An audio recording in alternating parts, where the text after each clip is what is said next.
মধ্যপ্রাচ্যে নিরস্ত্র নিপীড়িত নির্যাতিত ফিলিস্তিনিদের উপর চলছে দখলদার ইসরায়েলের তাণ্ডব। আমাদের হাতে এসেছে গুরুত্বপূর্ণ আপডেট আন্তর্জাতিক সংবাদ। শুরুতেই থাকছে ডোনাল্ড ট্রাম্পের হুমকিতে না দমে যুদ্ধ চালিয়ে যাবেন পুতিন। এবারে থাকছে লেবাননে দখলদার ইসরায়েলি বাহিনীর হামলায় 7 সিরীয় সহ নিহত 12। আরও থাকছে জোটে ভাঙন, অস্তিত্বের সংকটে নেতানিয়াহুর সরকার। এদিকে গোপালগঞ্জে এনসিপির পদযাত্রা, আজ যোগ দেওয়ার আহ্বান নেতাদের।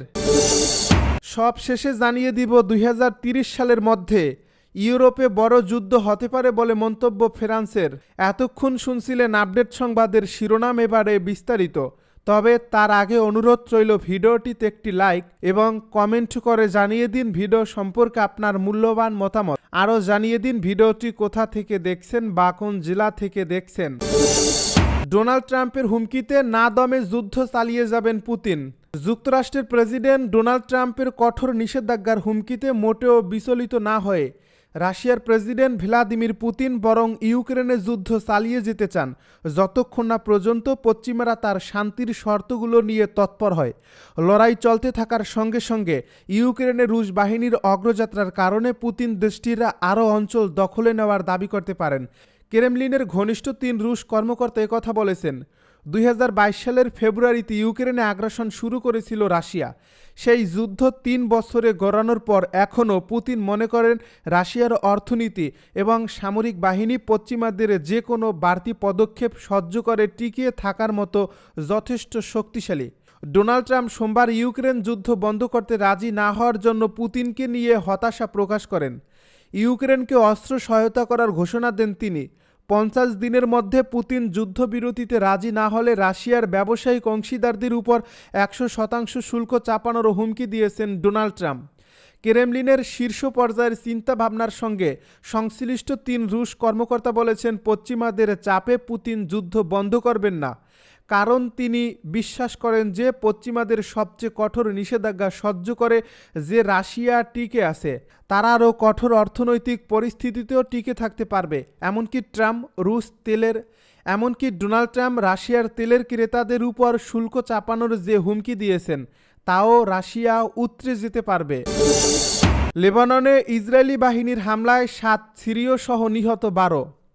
লেবাননের পূর্বাঞ্চলীয় বেকা উপত্যকায় ইসরায়েলি বিমান হামলায় মঙ্গলবার অন্তত 12 জন নিহত হয়েছে বলে জানিয়েছে দেশটির রাষ্ট্রীয় সংবাদ সংস্থা। অন্যদিকে ইসরায়েলের এই হামলায় ইরান সমর্থিত সশস্ত্র গোষ্ঠী হিজবুল্লাহর লক্ষ্যবস্তুতে আঘাত করা হয়েছে বলে জানিয়েছে ইসরায়েলি সেনাবাহিনীর এই বিবৃতিতে বলা হয়েছে, ইসরায়েলের যুদ্ধবিমান বেকা অঞ্চলে হিজবুল্লাহর সন্ত্রাসী লক্ষ্যবস্তুতে একাধিক হামলা চালায়। এই লক্ষ্যগুলোর মধ্যে প্রশিক্ষণ কেন্দ্রও ছিল, যেগুলো থেকে ইসরায়েলি সেনা ও রাষ্ট্রের বিরুদ্ধে সন্ত্রাসী হামলার পরিকল্পনা ও বাস্তবায়ন করা হচ্ছিল। লেবাননের রাষ্ট্রীয় সংবাদ সংস্থা এএনএন জানায়, শত্রুপক্ষের যুদ্ধবিমানগুলো বেকা উপত্যকার উত্তরে ওয়াদি ফারা এলাকায় কয়েকটি হামলা চালায়। এর মধ্যে একটি হামলা বাস্তুচ্যুত সিরীয়দের একটি ক্যাম্পে পড়ে, যাতে 12 জন নিহত হয়। এদের মধ্যে 7 জন সিরীয়, এছাড়া 8 জন আহত হয়েছে। ইসরায়েল ও হিজবুল্লাহর মধ্যে যুদ্ধবিরতি চললেও এই হামলা চালানো হলো। ইসরায়েল বলছে তারা হিজবুল্লাহর রাদওয়ান ফোর্সের লক্ষ্যবস্তুতে আঘাত এনেছে। এই রাদওয়ান ফোর্স হিজবুল্লাহর একটি অভিজাত ইউনিট। এদিকে ইসরায়েলের প্রতিরক্ষামন্ত্রী ইসরায়েল কাটজ এই হামলাকে হিজবুল্লাহ ও লেবানন সরকারের উদ্দেশ্যে স্পষ্ট বার্তা বলে উল্লেখ করেছেন। তার দাবি, লেবানন সরকার এই চুক্তি বাস্তবায়নের জন্য দায়ী। আমরা প্রতিটি সন্ত্রাসীকে আঘাত করব এবং ইসরায়েল ও উত্তরাঞ্চলীয় বাসিন্দাদের প্রতি যে কোনো হুমকি প্রতিহত করব। তিনি আরও বলেন, হিজবুল্লাহ তাদের সামর্থ্য পুনর্গঠনের চেষ্টা করলে আমরা সর্বোচ্চ শক্তি দিয়ে প্রতিক্রিয়া জানাব। জোটে ভাঙন, অস্তিত্বের সংকটে নেতানিয়াহুর সরকার।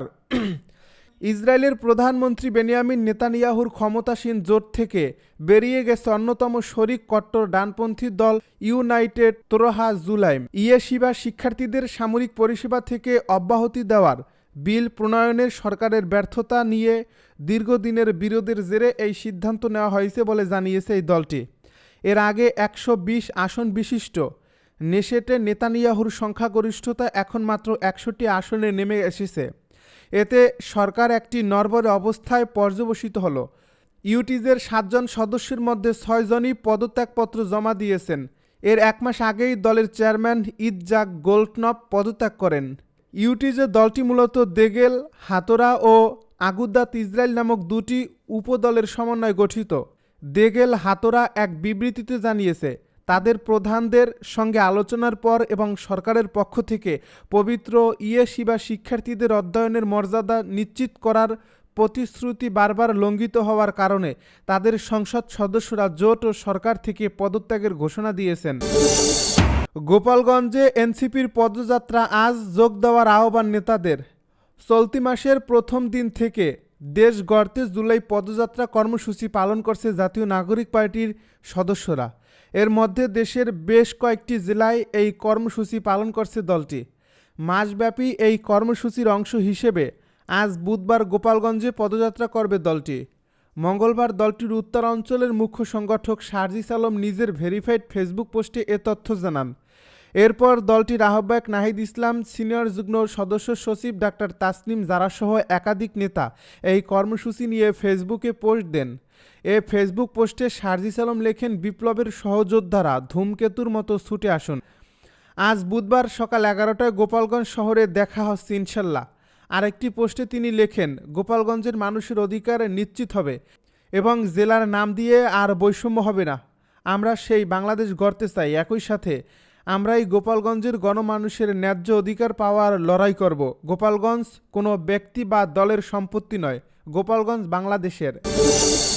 2030 সালের মধ্যে ইউরোপে বড় যুদ্ধ হতে পারে ফ্রান্সের পূর্বাভাস। ফ্রান্সের প্রধানমন্ত্রীর অধীনস্থ general secretariat for defence and national সিকিউরিটির প্রকাশিত নতুন কৌশলগত ন্যাশনাল রিভিউ অনুসারে 2030 সালের মধ্যে ইউরোপে একটি বড় যুদ্ধ হওয়ার আশঙ্কা করছে। মস্কো ইউরোপে আক্রমণের পরিকল্পনা অস্বীকার করলেও নথিতে ইরান, চীন, বিচ্ছিন্নতাবাদ এবং সাইবার ও সংগঠিত অপরাধের পাশাপাশি রাশিয়াকে প্রধান হুমকি হিসেবে উল্লেখ করা হয়েছে। প্রতিবেদনে রাশিয়ান হুমকি, রাশিয়ান আগ্রাসন সম্পর্কিত শব্দগুলো 50 বারেরও বেশি উল্লেখ করা হয়েছে।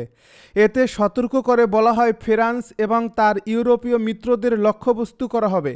এতে উল্লেখ করা হয়, আমরা একটি নতুন যুগে প্রবেশ করছি যেখানে 2030 সালের মধ্যে ইউরোপে একটি বড় ধরনের উচ্চ তীব্রতার যুদ্ধের ঝুঁকি রয়েছে।